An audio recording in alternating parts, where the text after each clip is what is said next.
আল্লাহ জানে তুই দুনিয়াতে গিয়ে মানুষের ভোট চুরি করে এমপি হবি। আল্লাহ জানে দুনিয়াতে গিয়ে তুই আলেমদের বিরুদ্ধে অবস্থান নিবি। আল্লাহ জানে দুনিয়াতে গিয়ে তুই মাদ্রাসা মসজিদের বিরোধিতা করবি। এই জন্য আল্লাহ তোর নাম নাস্তিকদের খাতায় লেখছে। ঠিক কিনা বল? আমি ভূমিকায় না গিয়ে সরাসরি যে আয়াতে কারিমা আপনাদের সামনে তেলাওয়াত করেছি 21 নম্বর পারা, এই পারার প্রথম একটি আয়াত, উতলু মা উহিয়া ইলাইকা মিনাল কিতাব। আল্লাহ পাক রব্বুল আলামিন নবীজিকে বলেন, উতলু মা উহিয়া ইলাইকা মিনাল কিতাব, হে নবী আপনি তেলাওয়াত করুন আপনার উপরে যেই কিতাব নাজিল করা হয়েছে। নবীজির উপরে যেই কিতাব নাজিল করা হয়েছে এই কিতাবটার নাম কি? মুফাসসিরিন কিরাম এই আয়াতের ব্যাখ্যায় লেখেন, আল্লাহ পাক নবীজিকে উদ্দেশ্য করে সারা পৃথিবীর সকল উম্মতে মুসলিমাকে আল্লাহ পাক কোরআন শেখার প্রতি নির্দেশনা দিয়েছেন, আদেশ করেছেন। বলে সুবহানাল্লাহ। তাহলে দলমত নির্বিশেষে আমরা যারা নিজেদেরকে মুসলমান দাবি করি, আমাদেরকে কোরআন শেখার দরকার আছে না নাই? জোরে বলেন, আছে না নাই? এই আয়াতের কয়েকটা অংশ। প্রথম অংশে আল্লাহ বলেন যে কোরআন তেলাওয়াত শিখো, কোরআন তেলাওয়াত করো। এর পরের অংশে আল্লাহ বলেন ওয়াকিমিস সালাহ, নামাজ কায়েম করুন। একটু ধারাবাহিকতা লক্ষ্য করেন। আল্লাহ পাক প্রথমে বললেন যে তেলাওয়াত করুন যা আপনার উপরে নাজিল করা হয়েছে, অর্থাৎ কোরআন। এরপরে আল্লাহ বললেন নামাজ কায়েম করুন। 1 নাম্বার কোরআন শেখো, 2 নাম্বার নামাজ পড়ো। এরপরে আল্লাহ বলেন ইন্নাস সালাতা তানহা আনিল ফাহশাই ওয়াল মুনকার, নিশ্চয়ই নামাজ মানুষদেরকে অশ্লীলতা অসৎ কর্ম থেকে হেফাজতে রাখে। বলেন সুবহানাল্লাহ। আজকে আমাদের বাংলাদেশের অধিকাংশ উলামায়ে কেরাম যখন নামাজের আলোচনা করেন তারা বলেন যে ইন্নাস সালাতা তানহা আনিল ফাহশাই ওয়াল মুনকার, নিশ্চয়ই নামাজ মানুষদেরকে অশ্লীলতা অসৎ কর্ম থেকে ফিরায় রাখে। আচ্ছা বলেন তো, আমাদের সমাজে এমন মানুষ আছে না নাই যে নামাজও পড়ে সুদও খায়, নামাজ পড়ে ঘুষ খায়? আছে না নাই? নামাজ পড়ে, নামও আব্দুর রহমান, লম্বা দাড়ি, গায়ে পাঞ্জাবিও আছে, মাহফিলের মাদ্রাসার মসজিদের আলেমদের বিরুদ্ধে অবস্থান নেয়, এরকম নাম কা অস্তে মুসলমান আছে না নাই? তা আল্লাহ যে বলছেন যে ব্যক্তি নামাজ পড়বে নিশ্চয়ই নামাজ তাকে অসৎ কর্ম থেকে ফিরাবে। সে নামাজ পড়ল সুদ খায়, নামাজ পড়ে ঘুষ খায়, নামাজ পড়ে অসৎ কাজে লিপ্ত, কই আল্লাহ যে বলছেন নামাজ পড়লে বান্দাকে এই নামাজ অশ্লীলতা অসৎ কর্ম থেকে বাঁচায়, কই নামাজ তো তাকে বাঁচাইতে পারলো? যাদের ঈমান দুর্বল তাদের মনের মধ্যে সন্দেহ থাকবে যে আল্লাহ বলছেন নামাজ পড়লে সে আর অসৎ কর্ম করে না, কই সে তো নামাজও পড়ে চুরিও করে, নামাজও পড়ে ওজনে কম বেশি করে, নামাজ পড়ে দুধ বিক্রি করতে গিয়া দুধের মধ্যে পানি মিশাল করে, এরকম মুসল্লি আছে না? তাহলে কেন এটা করে এটা আমাদের জানার দরকার আছে না নাই? এর কারণ হলো উপরের আয়া, উপরের অংশ। দুনিয়ার মুসলমান ইমানদার আল্লাহর গোলাম, তোমার সাউন্ড এটা না, তোমার সাউন্ড এটা ভাই, তাই সাউন্ড ঠিক করো, ঠিক করো, যতটুকু পারো করো, সাউন্ডে মজা পাচ্ছি না। আল্লাহ পাক রব্বুল আলামিন বলেন উতলু মা উহিয়া ইলাইকা মিনাল কিতাবি ওয়াকিমিস সালাহ। ও দুনিয়ার মুসলমান ইমানদার আল্লাহর গোলামেরা শোনো, আল্লাহ পাক রব্বুল আলামিন প্রথমে বলেন হে নবী আপনি তেলাওয়াত করুন আপনার উপরে যা নাজিল করা হয়েছে। এরপরে আল্লাহ বলছেন নামাজ কায়েম করুন। 1 নম্বরে মালিক বলেন তেলাওয়াত করুন, 2 নম্বরে বলেন নামাজ কায়েম করুন। এরপরে আমার আল্লাহ বলেন নিশ্চয়ই কোরআন তেলাওয়াত শেখার পরে শুদ্ধ তেলাওয়াত দিয়ে যেই নামাজ পড়া হবে, ওই নামাজি ব্যক্তিকে অশ্লীলতা অসৎ কর্ম থেকে বাঁচায় রাখবে। বলেন সুবহানাল্লাহ। দুনিয়ার মুসলমান বাবাজির আমার, আপনার আমার নামাজ যদি আল্লাহর দরবারে কবুল না হয়, তো ওই নামাজ তো আপনাকে আমাকে অশ্লীলতা অসৎ কর্ম থেকে ফিরাবে না। কারণ যেই নামাজ আল্লাহর দরবারে কবুল হবে, ওই নামাজ তো নামাজিকে অসৎ কর্ম অশ্লীলতা থেকে বাঁচায় রাখবে। দুনিয়ার মুসলমান বাবাজির আমার, তো এক নম্বর আগে কোরআন তেলাওয়াত শেখা লাগবে। আজকে আমরা যারা এই জায়গায় উপস্থিত আছি, যারা মাদ্রাসায় পড়েন নাই, মাদ্রাসায় কোনদিন যারা যান নাই, আমি যদি বলি 1000 টাকা করে পুরস্কার দিব, আমার কাছে আসেন, দোয়া কুনুত শুদ্ধভাবে বলেন, আর 1000 টাকা পুরস্কার নিয়ে যান, আমি মনে করি 100-র মধ্যে 150 ফেল করবে। দুনিয়ার মুসলমান ইমানদার আল্লাহর গোলামেরা, তো নামাজ ভঙ্গের কারণ কয়টা? বলেন বলেন কয়টা? 19টা। এর মধ্যে 1 নম্বরের কারণ কি? নামাজে অশুদ্ধ তেলাওয়াত। দুনিয়ার মুসলমান বাবাজিরা আমার শোনো, তো তেলাওয়াত শুদ্ধ নাই, নামাজ পড়তেছে, এই জন্য নামাজ শুদ্ধ হয় না। আর শুদ্ধ যখন নামাজ হয় না, তো এই নামাজ আল্লাহর দরবারে কবুল হয় না। যার কারণে আমি নামাজ ঠিকই পড়ি, কিন্তু নামাজ পড়ার পরেও গুনাহ থেকে বাঁচতে পারি না।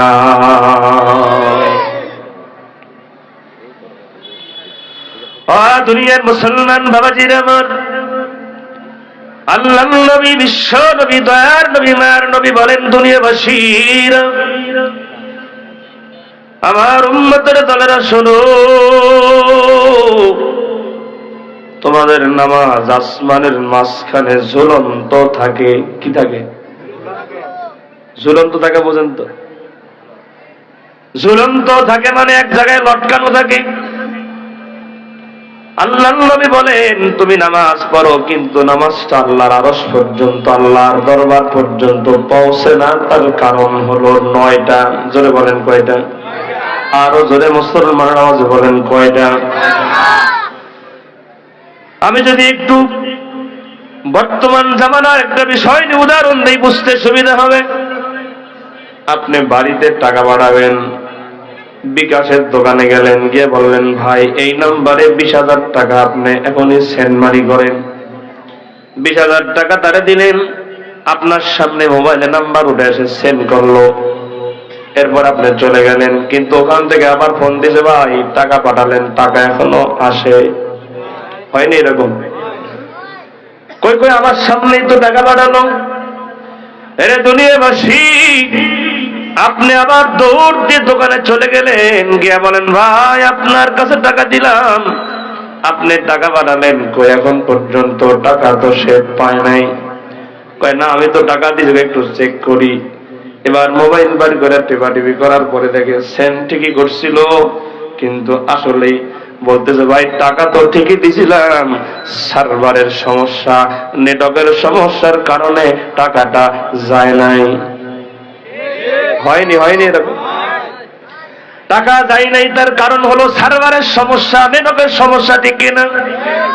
তো আপনি আমি নামাজ পড়ি, দুনিয়াবাসী ভালো করে শোনো, এই আপনার আমার নামাজটা আল্লাহর দরবার পর্যন্ত যায় না। এর কারণ হলো আমাদেরও নেটওয়ার্কের সমস্যা, সার্ভারের সমস্যা। আর নেটওয়ার্ক সার্ভারের সমস্যা নবীজি বলেন 9টা। কয়টা? আরো জোরে কয়টা? কষ্ট হচ্ছে আপনাদের? দুনিয়ার মুসলমান ইমানদার আল্লাহর গোলাম, তো আসুন কি সমস্যা? আল্লাহর নবী বলেন, আমার উম্মতের দলেরা শোনো, 1 নম্বর সমস্যা হলো, 1 নম্বরের কারণ হলো আমরা নামাজে যা পড়ি তা শুদ্ধ পারি না, যতটুকু পারি তার অর্থ জানি না। জোরে কর না, ঠিক? এক নাম্বার নবীজি বলেন, আমার উম্মতের দলেরা শোনো, তোমরা নামাজের মধ্যে যা তেলাওয়াত করো তা শুদ্ধ হয় না, আবার যতটুকু পারো ততটুকুর অর্থ তোমরা জানো না। দুনিয়াবাসী একটু কথাগুলো উপলব্ধি করেন। আজকে আপনি যদি হুন্ডার মেকানিক হতে চান, আজকে আপনি যদি হুন্ডার মিস্ত্রি হতে চান, তো দেখবেন যে হুন্ডার যে মেইন মিস্ত্রি আছে তার সাথে গিয়ে 6 মাস আগে কাজ শেখে। মুদি দোকানদারি শিখবেন, মুদি দোকানে গিয়ে আগে 2-4 মাস আগে এমনি কাজ করে। রাজমিস্ত্রি হবেন, আগে হেল্পার হয়ে মেইন মিস্ত্রির সাথে কাজ করা লাগে, কাজ শেখা লাগে। কথা ঠিক কিনা? এরে দুনিয়াবাসী, আপনার বিবেকের কাছে আমি যদি প্রশ্ন করি যে দুনিয়ার সামান্য ব্যবসা শেখার জন্য, দুনিয়ার সামান্য মেকানিক শেখার জন্য, সামান্য রাজমিস্ত্রির কাজ শেখার জন্য তুমি 2 মাস, 6 মাস, 1 বছর পর্যন্ত সময় দিলা, আর যে ইবাদত দিয়া মৃত্যুর পরে চিরস্থায়ী জান্নাতে যাইবা, ওই নামাজটা শেখার জন্য আপনি আমি কয়দিন সময় দিয়েছিলাম? একটু বিবেকের কাছে প্রশ্ন করে নিজের মনকে জিজ্ঞাসা করার দরকার আছে না? না,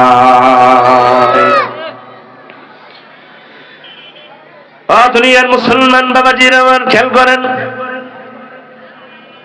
একই জায়গার মধ্যে 2 বন্ধু দোকানদারি করে, একজন হিন্দু আর একজন মুসলমান। একজন হিন্দু আর একজন মুসলমান। হিন্দু একদিন মুসলমানকে জিজ্ঞাসা করে, ভাই আমি তো মাঝে মধ্যে আপনাদের মসজিদের সামনে দিয়ে যাই, আমার একটা প্রশ্ন আছে। হিন্দু লোক মুসলমানকে বলে, এ দুনিয়াবাসী, এবার মুসলমান ডাকতে বলে, হিন্দু ভাই আমার একটা তোমার কাছে প্রশ্ন আছে।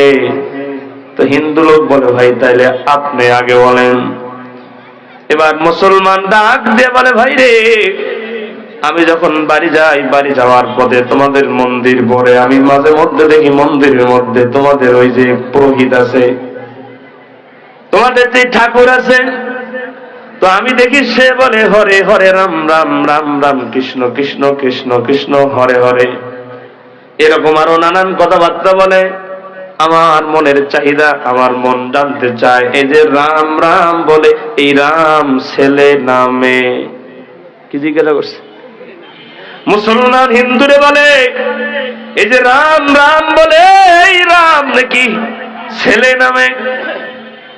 এবার হিন্দু মুসলমানের প্রশ্নের জবাব দেয় যে, ভাই আমিও তো 30-35 বছর ধরে পূজা মণ্ডপে যাই, পূজা করি, কিন্তু আসলে আমিও জানি না রাম ছেলে নামে। আসলে বলেন তো, এই হিন্দুর কি হিন্দু ধর্ম সম্পর্কে কোনো জ্ঞান আছে? পূজা সম্পর্কে কোনো জ্ঞান আছে? এবার হিন্দু জিজ্ঞাসা করে, ভাই আমারও একটা প্রশ্ন। বলে কি? আমিও দোকান বন্ধ করে মাঝে মধ্যে ঈশান নামাজের টাইমে যখন বাড়িতে যাই, তো আমার বাড়ির যাওয়ার পথে একটা মসজিদ পাওয়া যায়, তো মাঝে মধ্যে আমি ইমাম সাহেবের ওই স্পিকারের আওয়াজ শুনতে পাই, সে বলে সামি আল্লাহ হলিমান, বলেন না সামি আল্লাহ হলিমান। হিন্দু বলতেছেন যে, ভাই এই যে আপনাদের ইমাম সাহেব সামি আল্লাহ লিমান হামিদা বলে, আমার মন জানতে চায় যে হামিদা যে বলে, এটা উত্তর পাড়ার বল্টুর মাইয়া না দক্ষিণ পাড়ার মন্টুর মাইয়া? এই যে হামিদা হামিদা বলে, আসলে হামিদাটা কার মেয়ে? এবার মুসলমান জবাব দেয়, ভাই শোনো, আসলে আমিও 30 বছর 35 বছর নামাজ পড়ি, আসলে আমিও জানি না আসলে হামিদা কার মেয়ে। নাউজুবিল্লাহ। হামিদা আসলে কি কারো মেয়ে? হামিদাহু শব্দের অর্থ তার প্রশংসা। কার প্রশংসা? এই হিন্দু প্রকৃত হিন্দু ধর্ম সম্পর্কে কোনো জ্ঞান রাখে, আর ঠিক ওই হিন্দুর মতো এই মুসলমানও সেও ইসলাম সম্পর্কে কোনো জ্ঞান রাখে না, ইসলাম সম্পর্কে সে অজ্ঞ। কথা বলেন ঠিক কিনা? তো এক নম্বরের কারণ নবীজি বলেন, নামাজ পড়ে নামাজে কি পড়ে তা জানে না। বলেন না, নামাজে কি পড়ে, যা পড়ে শুদ্ধ পারে না, আর যতটুকু ভুল ভাল পড়ে তাও বোঝে না, অর্থ জানে না। দুনিয়ার মুসলমান বাবাজির আমার, একটু উপলব্ধি করেন, 40 বছর 30 বছর নামাজ পড়তে পড়তে মাথার মধ্যে কপালের মধ্যে কালো দাগ হয়ে যায়, পায়ের মধ্যে এরকম গোড়া ফুলে কালো হয়ে যায়। এরে দুনিয়াবাসী, আমি মাঝে মধ্যে লক্ষ্য করে দেখেছি এরকম অনেক মুসল্লি আছে 20 বছর 30 বছর নামাজ ঠিকই পড়ে রে, কিন্তু অজু যখন করে অজু ঠিক মতো জানে না।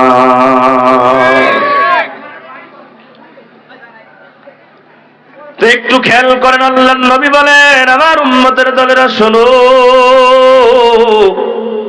তোমাদের নামাজগুলো আল্লাহর দরবার পর্যন্ত পৌঁছে না, মাঝখানে ঝুলন্ত থাকে। এর মধ্যে এক নম্বরের কারণ হলো নামাজের মধ্যে যা পড়ো তা শুদ্ধ পড়তে পারো না, আর যতটুকু পারো তার অর্থ তোমরা জানো না। দুনিয়ার মুসলমান ইমানদার আল্লাহর গোলামের আসুন, তো আমরা পাইলাম এক নম্বরের কারণ হলো আমরা নামাজের মধ্যে যা পড়ি তা আমরা শুদ্ধভাবে পড়তে জানি না।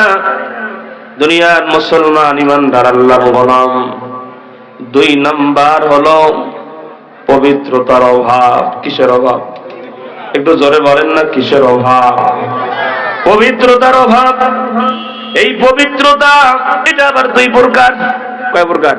আচ্ছা বলেন, যে কথাগুলো বলতেছি এগুলো দরকার কিনা একটু উপলব্ধি করেন। আল্লাহর নবী বলেন 2 নম্বরের কারণ হলো পবিত্রতার অভাব। একটু উপলব্ধি করেন, এই পবিত্রতাটা আবার 2 প্রকার। কয় প্রকার? 1 নম্বর, নামাজে যা পড়ি তা আমরা অর্থ জানি না, শুদ্ধ পারি না। ও দিয়াখালীর মুসলমান বাবাজির আমার, 2 নম্বর নবীজি বলেন পবিত্রতার অভাব। এই পবিত্রতাটা আবার 2 প্রকার। একটা হলো ভিতরগত পবিত্রতা, আর একটা হলো বাহিরের পবিত্রতা। এই যে আমার হাতে একটা বোতল আছে, আমি একটু বুঝাই দিই। আমি এখানে আসলাম, দেখলাম মাদ্রাসার মধ্যে এলাকার স্থানীয় গাভীর দুধ পাওয়া গেছে। এই দুধ যদি আমি বাড়ি পর্যন্ত, বাসা পর্যন্ত নিতে চাই, লাগবে কি? বোতল। বোতল কি লাগবে বলেন? এবার আমি সভাপতি সাহেবকে বললাম, সভাপতি সাহেব, আমি তো বয়ান করতে আসছি, আমার কাছে তো বোতল নাই, আপনার আমাকে দাওয়াত করে আনছেন, তো আমাকে কি একটা বোতলের ব্যবস্থা করে দেওয়া যায়?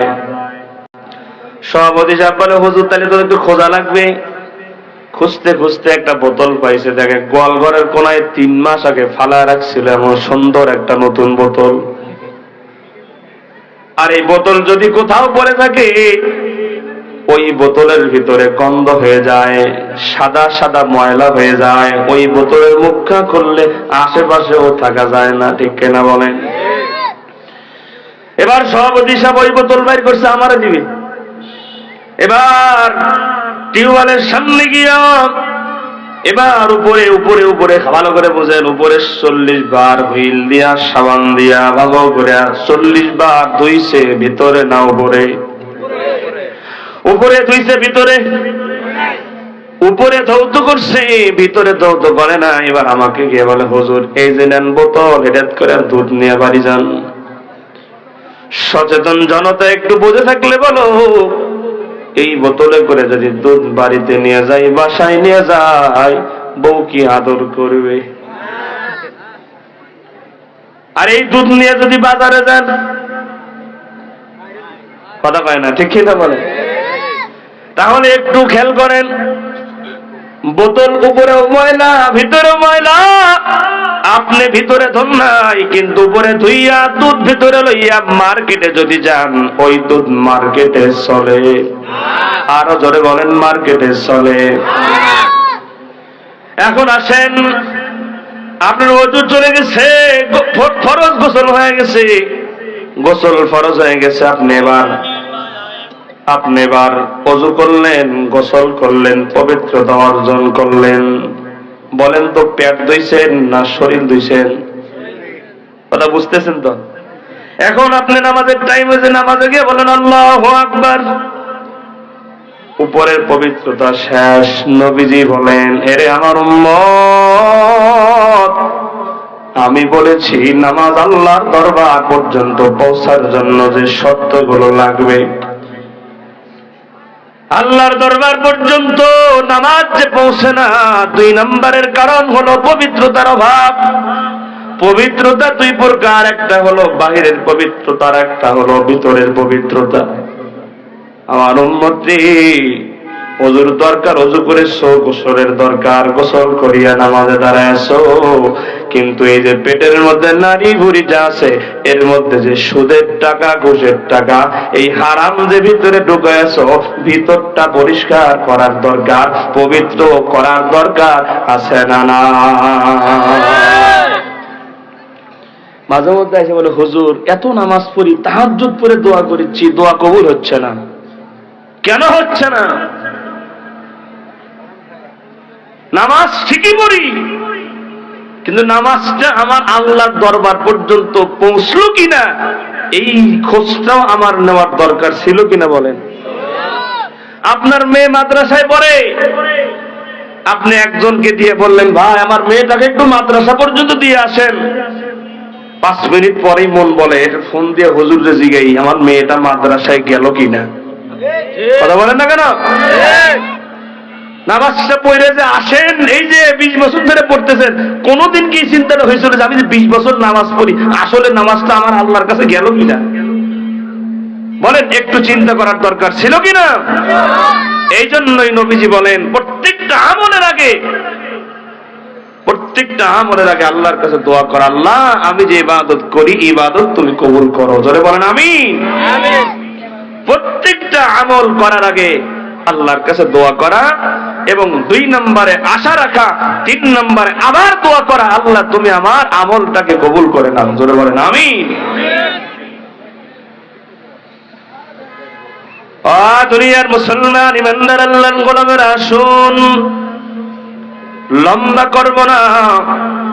2 নম্বর, নামাজ আসমানে ঝুলন্ত থাকার কারণ হলো পবিত্রতার অভাব। কিসের অভাব? দুনিয়ার মুসলমান বাবাজির আমার, 3 নম্বর হলো হালাল খাবারের অভাব। কিসের অভাব? হালাল খাবারের অভাব, যেটা 2 নম্বরের মধ্যে আছে। হালাল খাবার আমরা এখন বর্তমানে, আমরা যারা বড়লোক হতে চাই, যারা টাকা পয়সার মালিক হতে চাই, যারা বাড়ি গাড়ির মালিক হতে চাই, কেউ কিন্তু কষ্ট করে টাকাওয়ালা হতে চায় না। সবাই চায় শর্টকাটে বড় লোক। কথা কন না কেন? শর্টকাটে বড় লোক। এই জন্য মাঝে মধ্যে আমি বলি, একটু ইমানদার মুসল্লি চেক করবেন। 500 টাকা, 1000 টাকার নোট আসরের নামাজ পড়ি আপনি বের হয়ে একটা মসজিদের সামনে ফালায়া দিয়েন। কয় টাকা? 500 তো 1000 টাকার একটা নোট মসজিদের সামনে ফালাবেন, দেখবেন একেবারে ইমাম সাহেবের সাথে যে নামাজ পড়ে, উনি ওই টাকার উপর জুতাটা রাখবে, আর ওই দিন আল্লাহর ওলি খালি বলে আসসালামু আলাইকুম, আসসালামু আলাইকুম। যত লোক যায় সবাইকে সালাম দেবে। আসলে উদ্দেশ্য কি সালাম দেওয়া, নাকি শেষে সবাই যাওয়ার পরে টাকা নেওয়া? কথা হয় না।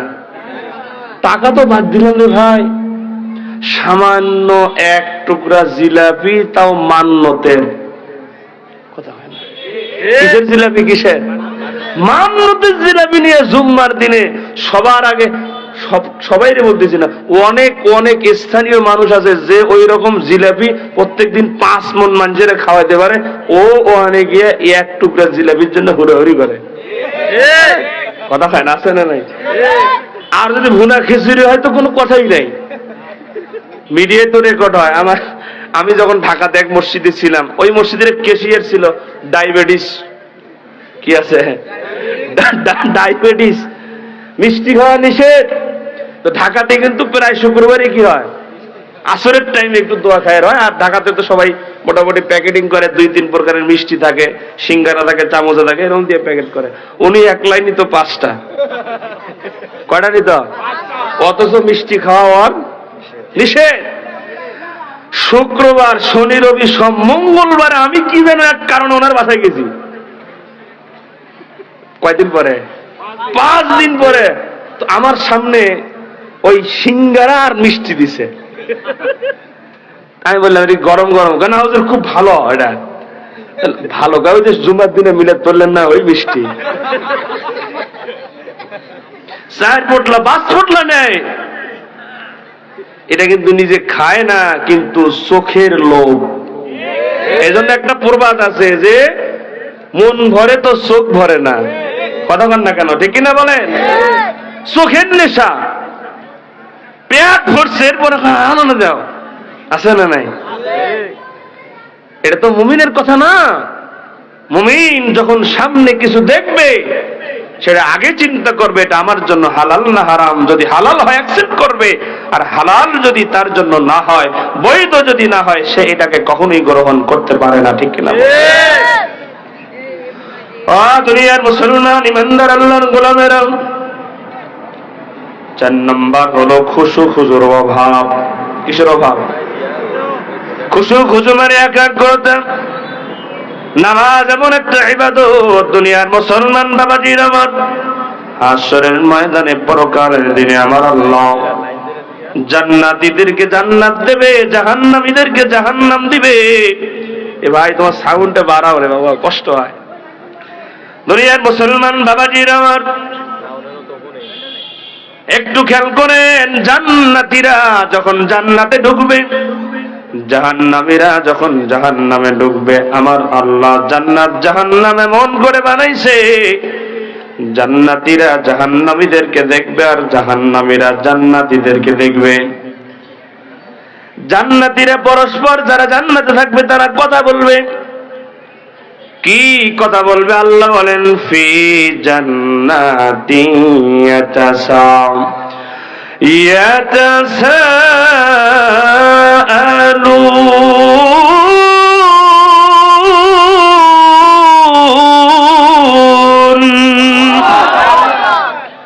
জান্নাতি যারা হবে তারা পরস্পর কথা বলবে যে ওই যে দেখো জাহান্নামের মধ্যেই কাদেরকে দেখা যায়। দুনিয়ার জমিনে আমরা যাদের ভাড়াটিয়া ছিলাম, কি রে ভাই, দুনিয়ার জমিনে আমরা যাদের ভাড়াটিয়া ছিলাম, ভাড়াটিয়া হইয়া আমরা জান্নাতে আসলাম, আর তারা বাড়িওয়ালা হইয়া কেন জাহান্নামে গেল? আর একজন বলবে হায়, তাই তো আমি দুনিয়াতে এই দোকানের কর্মচারী ছিলাম, আমি কর্মচারী হইয়া জান্নাতে আসলাম, আর সে কেন আমার দোকানের মালিক হইয়া জাহান্নামে গেল? তুমি কি জানো? কথার কথা বোঝানোর জন্য বলি, আপনি বাজারে গেছেন, বাজারে গিয়ে দেখেন আপনার এলাকার একজন পরিচিত ছেলেকে পুলিশে কাবার বানি করে হ্যান্ডকাপ লাগায় লয়ে যায়।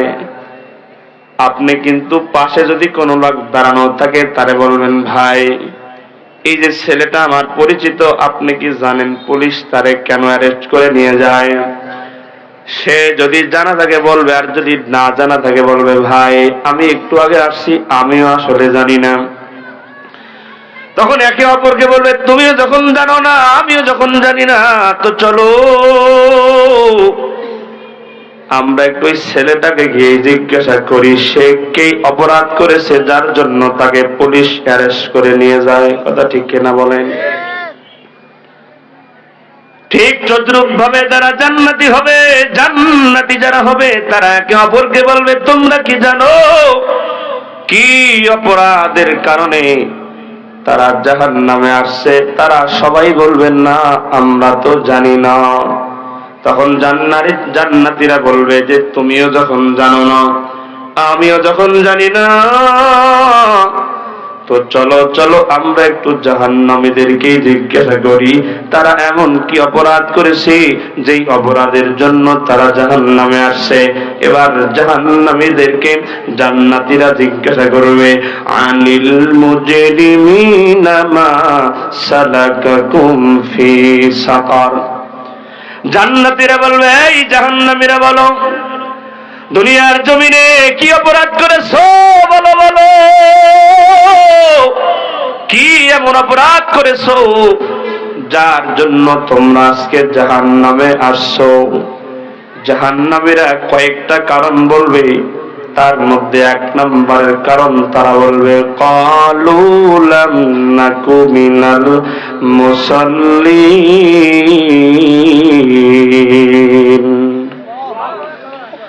জান্নাতীরা প্রশ্ন করার পরে জাহান্নামীরা বলবে যে আমরা যে জাহান্নামে আসছি, জাহান্নামে আসা এক নম্বরের কারণ হলো আমরা দুনিয়ার জমিনে নামাজি ছিলাম না, দুনিয়ার জমিনে আমরা মুসল্লি ছিলাম না। এক নম্বর কথা কয় না, নামাজি ছিলাম না, মুসল্লি ছিলাম না। আমাদের বাংলাদেশে অনেক দরবার এমন আছে, খাজার নামে তারা গাঁজা টানে, কিন্তু নামাজের কোনো বালাই নাই, আর বলে যে আমরা নামাজ না পড়েই জান্নাতে যাব। এরকম বাটপার আমাদের বাংলাদেশে আছে না? আরো জোরে বলেন, আছে না নাই? খাজার নামে মাজার বানাইস, গান গায় খাজার, আসেনি? খাজার শরণে কত সেজদা পড়ে চরণে, খাজার শরণে কত সেজদা পড়ে চরণে। ঠিক না? মাজারে মাজারে হায়রে কত খাদেম আছে ভাই, নামাজ রোজা দূরের কথা, একটার মুখেও দাড়ি নাই। সোনার গুল্লিপ সিগারেট একটার পর একটা হাঁটানে, খাজার শরণে কত সেজদা পড়ে চরণে, খাজার শরণে কত সেজদা পড়ে চরণে। গাজা খায়া নাচতে নাচতে রয় না কিছু পরনে, খাজার শরণে কত সেজদা পড়ে চরণে। আছে না নাই বলেন? যারা খাজার নাম নিয়ে গান গায়, খাজার নামে গাঁজা খায়, ওদেরকে যদি জিজ্ঞাসা করেন তুই কি খাজার জীবনী জানো, আমি কসম করে বলতে পারি ও জানে না।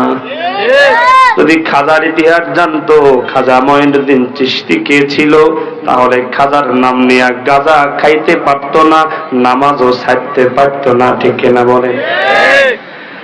দুনিয়ার মুসলমান বাবাজির আমার আসুন, খাজা মঈনুদ্দিন চিশতি রহমাতুল্লাহ আলাইহি ছোট্ট একটা ঘটনা বলে আমি আমার আলোচনা দিতে টানার চেষ্টা করব। খাজা মঈনুদ্দিন চিশতি রহমাতুল্লাহ আলাইহির একজন ওস্তাদ ছিলেন, যার নাম হলো খাজা ওসমান হারুনি। কি নাম? ওসমান হারুনি। বয়স হয়ে গেল, এবার সেই চিন্তায় পড়ে গেল যে আমি মারা যাওয়ার পরে আমার স্থলাভিষিক্ত আমি কাকে বানায় যাব, আমি আমার চেয়ারটা কারে দিয়ে যাব। কারণ যোগ্য চেয়ারে যোগ্য লোক না রাখলে বিপদ আছে না নাই? আরো জোরে বলেন, আছে না নাই? আজকে প্রায় প্রায় সব মাজার গুলোতে অযোগ্য, আজকে দুনিয়া লোভী মানুষগুলো বসার কারণে আজকে মানুষের ঈমান হরণ হচ্ছে। ঠিক কিনা বলেন? কি এর হুদাই কেউ মরে নেই। এক পীরের মাজার বাংলাদেশে 5 জায়গায় হয়, কথা হয় না? আরে মানুষ একটা মাজার 5টা কেমনে বলে যে ওনাকে তো শহীদ করা হয়েছিল, ওনার একটা আঙ্গুল ভেসে এসেছিল, আমরা সেটা এখানে দাফন করে মাজার করেছি। আছে না নাই? ফার্স্ট ক্লাস গ্রাজুয়েট বদমাইশ, কথা কোন ঠিক কি না? দুনিয়ার মুসলমান ইমানদার আল্লাহর গোলামেরা, ওসমান হারুনি চিন্তায় পড়ে গেল যে আমার স্থলাভিষিক্ত আমি কাকে বানায় যাব। একদিন এশার নামাজের পরে ওসমান হারুনি মুসল্লিদের উদ্দেশ্যে দাঁড়ায়া বলেন, খুব খেয়াল করেন, ওসমান হারুনি বলেন, আমার মুসল্লিরা শোনো, আগামীকাল ফজরের নামাজের জামাতে যারা হাজিরা দিয়ে ফজরের নামাজ আদায় করবে, আমি ওসমান হারুনি বললাম তারা সবাই জান্নাতি হবে। সুবহানাল্লাহ। আগামীকাল ফজরের নামাজের সাথে যারা জামাত আদায় করবে, আমি ওসমান হারুনি ঘোষণা দিলাম তারা জান্নাতি, তবে শর্ত হলো একটা। কয়টা? ওস্তাদ জি কি শর্ত বলুন?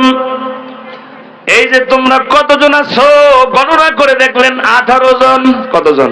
18 জন। ওসমান হারুনি বলেন, এই 18 জনের ভিতর থেকে কেউ যদি এই কথাটা অন্য কাউরে বলো যে ফজরের নামাজ জামাতের সাথে আদায় করলে সে জান্নাতি, আমি এটা বলছি, এইটা যদি কেউ ফাঁস করে দাও সে জান্নাতে যেতে পারবে না। বলেন তো বলবে কেউ?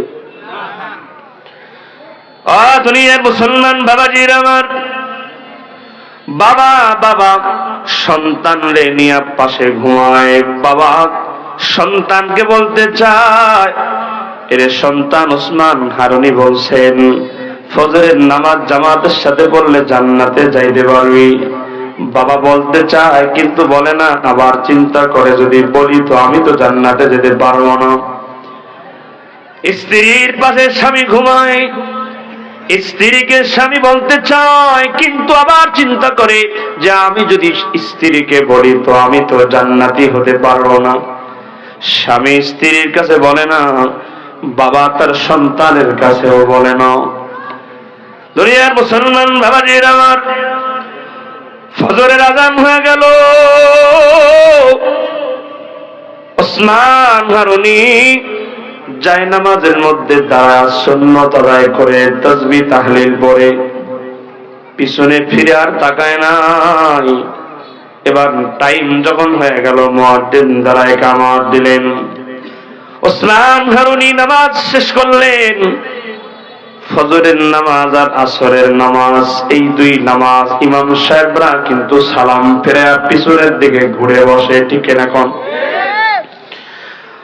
দুনিয়ার মুমিন, ওসমান হারুনি সালাম ফিরায়া এবার যখন পিছনের দিকে তাকালেন তখন তাকায়া দেখি পুরা মসজিদ মুসল্লি দিয়া ভরপুর হয়ে গেছে। সুবহানাল্লাহ। ওসমান হারুনি বারান্দার দিকে তাকালেন, বারান্দার দিকে তাকায় দেখে বারান্দাও মুসল্লি দিয়ে ভরে গেছে। এবার রাস্তার দিকে তাকায় দেখে রাস্তাটাও পোড়া মুসল্লি দিয়া ভরে গেছে। ওসমান হারুনি এবার ঈশান নামাজে যারা শামিল হয়েছিল একে একে জিজ্ঞাসা করে, কি ব্যাপার? আমি তোমাদেরকে বলেছিলাম যারা ফজরের নামাজ জামাতের সাথে আদায় করবে, আমি বলেছিলাম যে তারা জান্নাতি হবে, কিন্তু শর্ত তো দিয়েছিলাম যে বলবে ফাঁস করবে এই কথা সে কিন্তু জান্নাতে যেতে পারবে না। একে একে সবাই জিজ্ঞাসা করে, তুমি কি বলেছ? বলে, না হুজুর আমি বলি নাই। একে একে 17 জন পর্যন্ত জিজ্ঞাসা করছে, বলে না হুজুর আমিও বলি নাই। একজন বাকি তাকায়া দেখে রুমাল মাথায় দিয়ে 16, 17, 18 বছরের একটা যুবক সন্তান বসে আছে। এবার ওসমান হারুনি বলেন, এই যুবক তোমাকে তো গতকাল এশার নামাজের সময় আমি দেখেছিলাম। এই যুবক তুমি বলো তুমি কি কথা বাহিরে ফাঁস করেছো? এবার মাথাটা যখন উঠায় তাকায় দেখে এই বালক তো আর কেউ নয়, খাজা মঈনুদ্দিন চিশতি রহমাতুল্লাহ আলাইহি। জোরে কন্যা সুবহানাল্লাহ। ওসমান হারুনি বলেন, খাজা মঈনুদ্দিন তুমি তো শাম নামাজে ছিলা, তাহলে বলো তুমি কি এই কথা বাহিরে বলেছো? এবার খাজা মঈনুদ্দিন চিশতি বলেন, ওস্তাদ জি হ্যাঁ, আমি এই কথাটা সবার ঘরে গিয়া গিয়া বলেছি। ওসমান হারুনি ডেকে বলেন, এরে মঈনুদ্দিন, তো আমি তো শর্ত বলেছিলাম যে বললে সে জান্নাতে যেতে পারবে না, তো তুমি যে বলছো আমার কথা অনুযায়ী তুমি তো জান্নাতে যেতে পারবা না, তাহলে তুমি বললা কেন? খাজা মঈনুদ্দিন বলেন, হুজুর আমি রাত্রিবেলা ঈশার নামাজের পরে বাড়িতে গেলাম, বাড়িতে গিয়া খাওয়া দাওয়া করিয়া আমি বিছানার লগে আমি যখন শুয়ে পড়লাম, মাথাটা বালিশের লগে লাগালাম, কিন্তু আমার দু চোখে ঘুম আসে না, কেন জানি আমি শুধু ছটফট করা শুরু করলাম। যাহারে ওসমান হারুনি বলছেন ফজরের নামাজ জামাতের সাথে যদি আদায় করে সে জান্নাতি হয়ে যাবে। আহারে, আর আমরা শুধুমাত্র 18 জন এশার নামাজ পড়ছি, কেউ তো এই কথা কারো কাছে বলবে না, কারণ বলে নিজের জান্নাত নষ্ট করবে না। তো আমি চিন্তা করলাম যে আমি একা একা জান্নাতে যাব কেন? আমি যদি একা জাহান্নামে যাওয়া লাগে, আমি খাজা মঈনুদ্দিন একা জাহান্নামে যাওয়ার কারণে যদি এলাকার সমস্ত মানুষগুলোরে আমি বলে বলে ফজরের নামাজের শরীক করাইতে পারি, তো তারা সবাই জান্নাতি হয়ে যাবে। আমি একা জাহান্নামে গেলেও ওস্তাদ আমার কোনো আফসোস থাকবে না। জোরে কন্যা আল্লাহু আকবার। দুনিয়ার মুসলমান ইমানদার আল্লাহর গোলামেরা, এবার খাজা মঈনুদ্দিন বলেন, উস্তাদজি আমি নিজের জন্য জাহান্নামের ফয়সালা করিয়া এলাকার সমস্ত মানুষদের জন্য জান্নাতের ব্যবস্থা করিয়া দিয়েছি। এবার ওসমান হারুনি বলেন, এই মুসল্লিরা শোনো, আসলে আমি বললেই যে তোমরা জান্নাতে যাইবা বিষয়টা এমন নয়। আমি শুধুমাত্র আমার স্থলাভিষিক্ত কারে বানাবো, কে যোগ্য কার যোগ্যতা আছে, আমি যোগ্য মানুষটাকে বাছাই করার জন্য শুধুমাত্র এই ঘোষণাটা দিয়েছিলাম। আমি আমার জায়গার মধ্যে বসানোর জন্য লোক পেয়ে গেছি, যে এই খাজা মঈনুদ্দিন এলাকার মানুষদের কথা চিন্তা করে নিজের জন্য জাহান্নামের ফয়সালা করে নিতে পারে।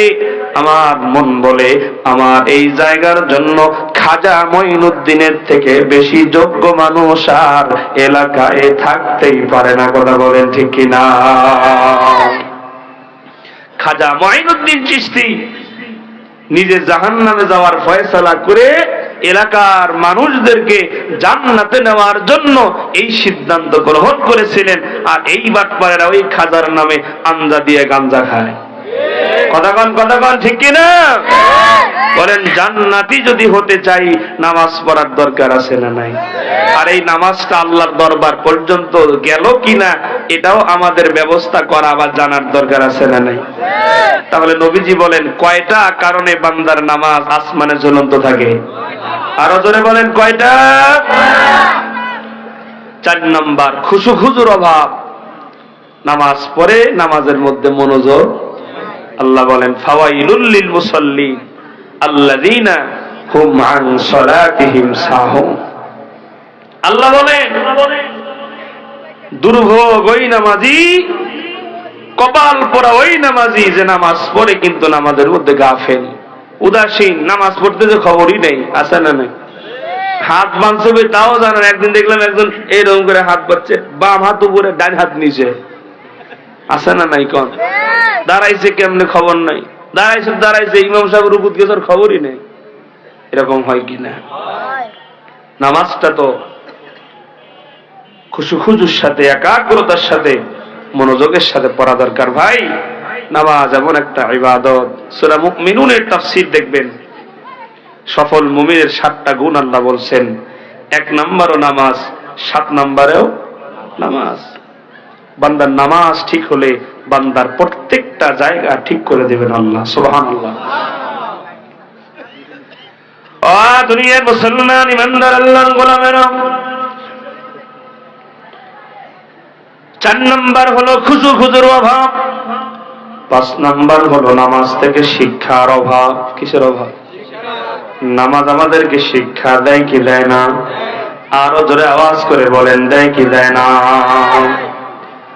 আমরা ওযু করিয়া মসজিদে গেলাম, মসজিদে গিয়া কাতার বন্দী হয়ে দাঁড়ালাম। দাঁড়ানোর পরে আমরা প্রথমেই হাত উঠায়া কান পর্যন্ত নিয়ে তাকবীরে তাহরিমা বলি, আল্লাহু আকবার। 1 নম্বর নামাজের শিক্ষা। আল্লাহকে আমরা বলি, আল্লাহ ওগো মালিক, এই যে কান পর্যন্ত হাত উঠালাম, আল্লাহু আকবার শব্দের অর্থই হলো আল্লাহ সবচাইতে বড়। এই দুনিয়া বড় নয়, পাহাড় বড় নয়, জঙ্গল বড় নয়, ক্ষমতা বড় নয়, এই দুনিয়ার কিছুই বড় নয়, সব কিছুর থেকে বড় হলেন আমাদের আল্লাহ। একবার সকলেই জোরে বলেন আল্লাহু আকবার। মুসলমান বলেন আল্লাহু আকবার। এরে দুনিয়াবাসী, আমরা যখন কান পর্যন্ত হাত উঠালাম, কান পর্যন্ত হাত উঠে আল্লাহকে আমরা বলি আল্লাহ আই এম সারেন্ডার, আমি আপনার কাছে মাথা নত করে দিলাম, কান পর্যন্ত হাত আমি নিয়ে গেলাম। আল্লাহ, দুনিয়ার সব থেকে আপনি বড়। নামাজ আমাদেরকে 1 নম্বরে শিক্ষা দেয়, সব কিছুর উৎস আমার আল্লাহ। এই আমরা যে চিন্তা অন্তরে রাখি ক্ষমতার উৎস জনগণ, এটা আমাদের রাজনীতির থিওরি আছে না নাই? আসলে ক্ষমতার মালিক কে? ক্ষমতায় বসানোর মালিক, কান ধরে নামানোর মালিক। এক এমপি সাহেব আমাকে একদিন বলছিলেন, সম্ভবত এটা নওগাঁ, উনি মাইক নিয়ে বলতেছে, হুজুর আল্লাহর হুকুম ছাড়া গাছের একটা পাতাও লড়ে না। আমি যে এমপি হয়েছি, ভোটে হোক আর বিনা ভোটে হোক, আল্লাহর হুকুমই তো হয়েছি। কত বড় বাটফা, কথা কয় না? কথার মধ্যে একটা লজিক কিন্তু আছে, কথা বলে না কেন? বলতেছে আমি ভোটে হই আর বিনা ভোটে হই, আল্লাহর হুকুম ছাড়া নাকি গাছের পাতাও লড়ে না, আল্লাহর হুকুম ছাড়া কিচ্ছু হয় না, তো আমি তো আল্লাহর হুকুমই হইছি। ভাইয়ের আমার, আমি ওরা নরসিংপুর সম্ভবত মাহফিলে এটা বলছিলাম। এর উদাহরণ হলো, ধরেন একজন শিক্ষক 2 জন ছাত্রকে পড়ায়, উদাহরণ দিলে কথাগুলো বুঝতে সুবিধা হয়, ঠিক না?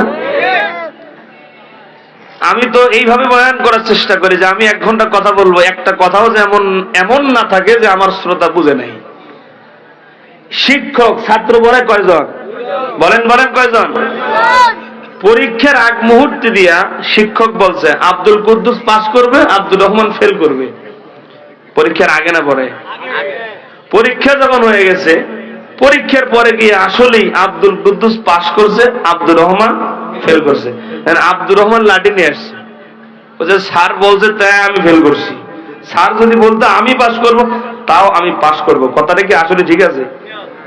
বুঝেন নাই? শোনেন, আসলে স্যার বলছে জন্য আব্দুর রহমান ফেল করে নাই, কারণ 2 জনের পড়ালেখা চাহিদা, তারা পড়ে কিনা, পড়া মুখস্থ করে কিনা। আব্দুল কুদ্দুস পড়াশোনায় ভালো, সে পড়াশোনা মনোযোগের সাথে করে, এই জন্য বলছে ও পাস করবে। আর ও পড়েই না, ছাতার বই খোলে না, এই জন্য বলছে ও পাস করবে না। যে পড়াশোনা করে সেই তো পাস করবে। খুব বুঝেন, চিকন কথা। ছাত্র ফেল করবে এইটা জেনেই শিক্ষক বলছে, ঠিক কিনা বলেন? শিক্ষক বলছে দেখা ছাত্র ফেল করছে, বিষয়টা এমন নয়। ছাত্র ফেল করবে বিধায়ী শিক্ষক বলছে। চোর যদি বলে আমি চুরি করছি, আল্লাহর হুকুমই তো করছি, তোর লজিকটা ওই ছাত্রের মতো যে আমি চুরি করছি, আল্লাহ বলছে তাই না। আল্লাহ যখন তোরে বানাইছে, আল্লাহ জানে তুই দুনিয়াতে গিয়ে চোর হবি। কথা কয় না কেন? আল্লাহ জানে তুই দুনিয়াতে গিয়ে মানুষের ভোট চুরি করে এমপি হবি। আল্লাহ জানে দুনিয়াতে গিয়ে তুই আলেমদের বিরুদ্ধে অবস্থান নিবি। আল্লাহ জানে দুনিয়াতে গিয়ে তুই মাদ্রাসা মসজিদের বিরোধিতা করবি। এই জন্যই আল্লাহ তোর নাম নাস্তিকদের খাতায় লেখছে, ঠিক কিনা বল?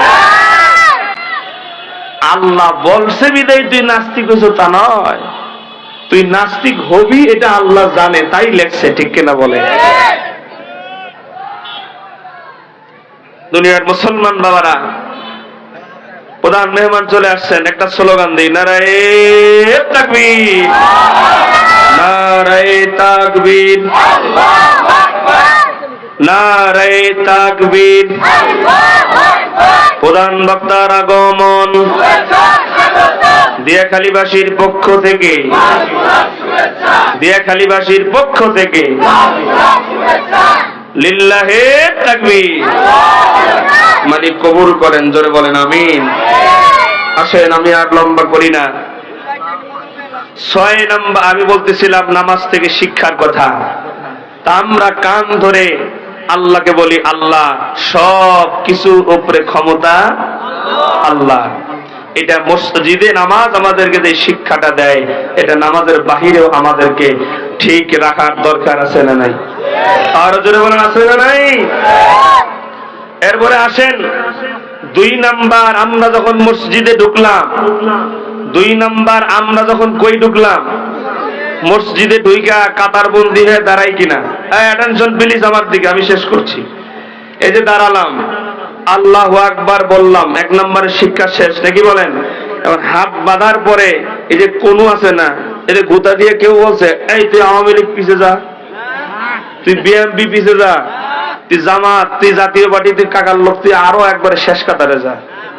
এরকম কি কেউ করছেন কোনদিন?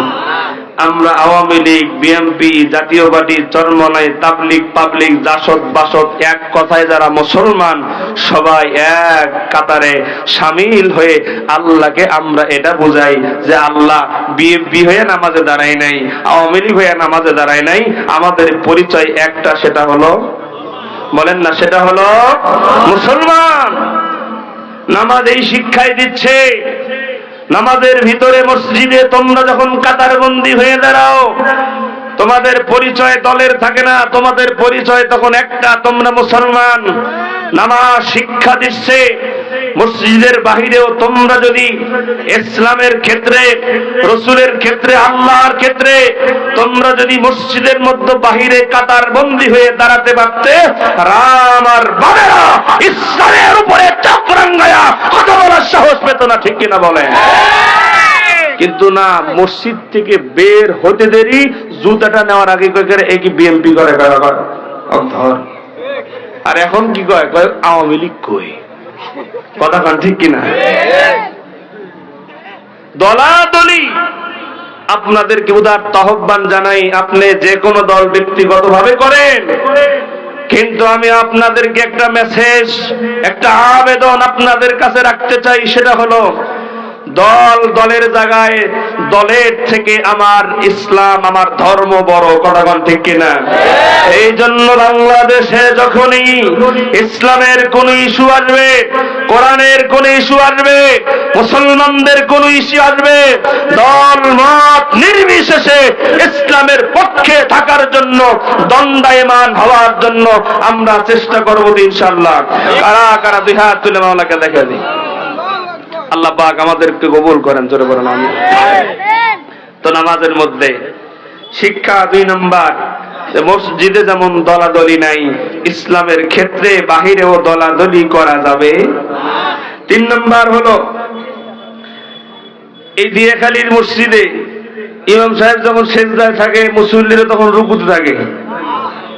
ইমাম সাহেব যখন সেজদায়, মুসল্লি তখন, ইমাম সাহেব যখন রুকুতে, মুসল্লি তখন। তার মানে নামাজ শিখায় ইমাম যা করে মুসল্লিও তাই করো, কথা কয় না কেন? ইমাম যা করে মুসল্লিও।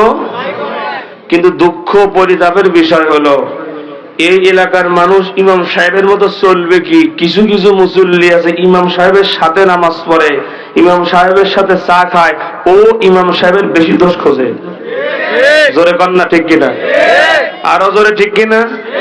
ইমাম সাহেব একদিন ফজরে আসে নাই, কয় হাই হাই করছে কি, ইমাম সাহেব ফজরে আসে নাই, ইমাম সাহেবের চাকরি শেষ।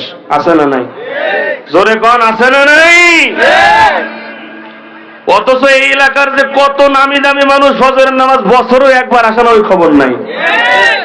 বান্দা যখন ঘুমায়, ঘুমানোর দোয়া কি? আল্লাহুম্মা বিসমিকা আমুতু ওয়া আহইয়া। এই দোয়াটা পারি তো? অর্থটা কি সবাই পারেন? অর্থটা শুনেন, আল্লাহুম্মা, হে আল্লাহ, বিসমিকা, আমি তোমার নাম নিয়া, আমুতু, মরলাম। অর্থ কি? ঘুমাইলাম মানে মরলাম। কার নামে মরছি? আরো জোরে বলেন, কার নামে? এরপরে হলো ও আহিয়া, আল্লাহ তুমি যদি চাও তো জীবিত হব। আল্লাহ না চাইলে কেউ ঘুম থেকে উঠতে পারে না, কথা পায় না কেন? ইমাম সাহেব যে ঘুমাইছে, একদিন তো তার ঘুমের ডিস্টার্ব, একটু ঘুম বেশি লাগছে, সে টের পাইতে নাও পারে, কথা পায় না কেন? এজন্য আমি বলি, যারা ইমাম সাহেবের দোষ খোঁজেন, মাদ্রাসার হুজুরের দোষ খোঁজেন, এই লোকগুলো ইমাম সাহেবের পিছনে, মাদ্রাসার ওস্তাদদের পিছনে যদি দোষ না খুঁজে ওই টাইমটা ওর স্ত্রী সন্তানদের দিকে দিত, ওরা মানুষ হইত। আল্লাহ আমাদেরকে বুঝ দান করেন, জোরে বলেন আমিন। তো ইমাম যা করে, অর্থাৎ ইমাম সাহেবের মতো সমাজের কেউ ভালোভাবে চলার চেষ্টা করে না, ঠিক না? এজন্য আপনি তার মতো ভালো হয়ে চলার চেষ্টা করবেন। শেষ এবার হলো 4 নম্বরের শিক্ষা হলো, মসজিদে যা চলে না বাহিরেও তা চালানো যাবে না। কথা বলেন না কেন? এই মসজিদে গান চলে, কথা কন না, চলে? হাজি সাহেব, আপনার মেয়ের বিয়া, ছেলের বিয়া গান ছাড়া হয় না, কথা কয় না? এই বিয়ে করেন নাই, কেটা কেটা হাত তুলেন। এই কটা খালি 2 হাত তোলেন, বেশি দেওয়া যাবে। হ্যাঁ, বলেন ইয়া আল্লাহ। এ কয় না কে? মানে ইয়া আল্লাহ, আমার বিয়েতে গান বাজবে না, সুন্নত তরিকায় বিয়ে করব, যৌতুক খাবো না।